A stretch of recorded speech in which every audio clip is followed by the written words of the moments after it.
اگر آپ کبھی غور کریں نا تو ہمارے اوپر جتنی مصیبتیں پریشانی آتی ہیں نا، ہم ان ساری تکلیفوں کو، ہم ساری آزمائشوں کو، مصیبتوں کو نا اپنے شریکوں سے، اپنے مخالفوں سے، اپنے دشمنوں سے چھپاتے ہیں کہ اور دل چاہتا ہے کہ یا اللہ میرے کسی نا مخالف کو پتہ نہ چلے کہ میں مصیبت میں آ گیا ہوں، میرے اوپر مالی تنگی آئی ہے، یا میرے اوپر کوئی FIR کوئی مقدمہ ہو گیا ہے، یا میں جو ہے نا کہیں ذلیل و رسوا ہو گیا ہوں۔ تو ہم کیا کرتے ہیں، ہمارا دل ہوتا ہے کہ یا اللہ کسی کو بھی پتہ نہ چلنے دے کہ میرے ساتھ کیا ہوا ہے۔ تو اگر آپ چاہتے ہیں کہ آپ کے اوپر جتنی بھی گناہوں کی وجہ سے ہوں یا اللہ کی طرف سے آزمائش ہو، کسی بھی حالت میں آپ اپنے مخالفوں کی نظروں میں، حاسدین کی نظروں میں، دشمنوں کی نظروں میں، اور جو ہے نا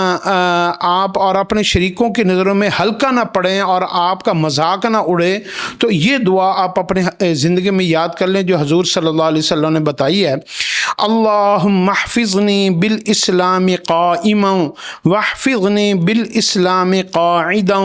واحفظنی بالاسلام راقدا ولا تشمت بی عدوا ولا حاسدا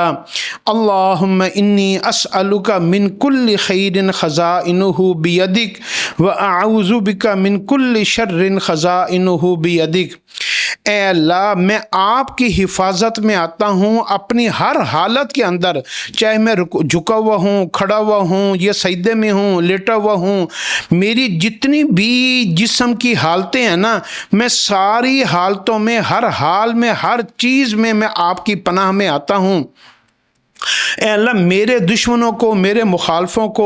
میرے اوپر کبھی ہنسنے کا موقع نہ دینا کہ میرے اوپر کوئی ایسے آزمائش مصیبت آ جائے کہ میں ان کی نظروں میں ہلکا پڑ جاؤں۔ اے اللہ پاک آپ کے خزانے میں جتنی بھی خیریں بھلائیں ہیں میں آپ سے سب کا سوال کرتا ہوں، اور آپ کے خزانے میں جتنے بھی شرور، فتنے، فساد، ذلتیں، رسوائیاں، بدنامی ہیں، میں سب سے میں آپ کی پناہ اور آپ کی امان میں آتا ہوں اور آپ کی حفاظت مانگتا ہوں۔ اس دعا کو آپ یاد کر لیں، پھر دیکھیں گے آپ کو جو ہے نا کبھی بھی کسی قسم کی ذلت اور رسوائی کا سامنا نہیں ہوگا۔